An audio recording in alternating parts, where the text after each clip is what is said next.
Hi guys, welcome back to my channel.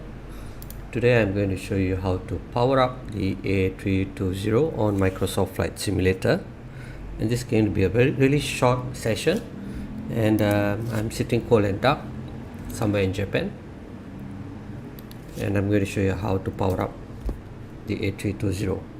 So what you need to do is just look at the overhead panel.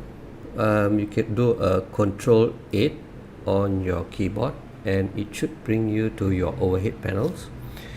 Overhead panels, you will see electricity, and you have battery 1 and battery 2. Just turn it on, battery 1 and battery 2. So you have power, and you can have external power brought in as well if it is available. So what it means by available means to say that you have a truck, you are at an airport where there is external power supply being supplied to you. So if you don't have such a facility, for example, you are in some rural airport or there's no trucks, no electricity available at all, then you probably won't be able to have this function. But anyway, in the simulator, it doesn't matter.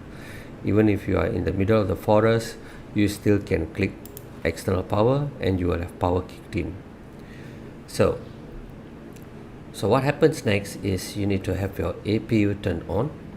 So APU is auxiliary power unit. It's very obvious that your plane just keep on flying on just battery power alone.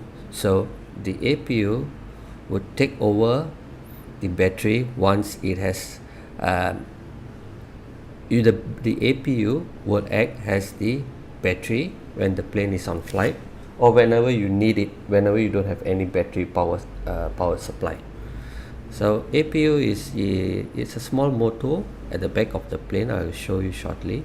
So you turn on the master switch, and then after some time you can turn on the start. It will take some time for this to kickstart. So if you look at the back of the plane, the APU is actually let me get it right. You can see this over here. The fumes are coming out, the heat. This is the heat being generated at the tail of the plane. Yeah, this is where the APU is. So let's go back in and let's take a look at what's happening. So Control 3 will bring you to these panels over here, and if you look at the APU is starting up. Okay, APU generator is supplying 115 volts at 400 Hertz. So let's go back up to the overhead panel by pressing Ctrl 8.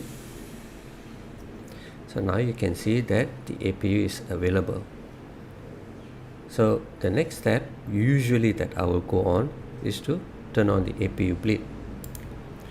So APU bleed actually supplies air to the air conditioners and to the engines as well.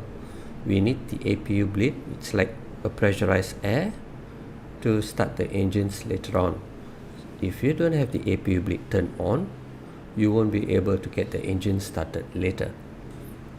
So since we have APU power supply which has already kicked in, we don't need the batteries to work right now. You can in fact turn it off. And what you can see is if you have done it correctly, all your panels in the front will start. You can see the panels over here, the panels are all turned on. There's one more step that you need to do at the overhead panel. Press Ctrl 8 to go back to the overhead panel, and you can turn on the ADIRS to nav mode.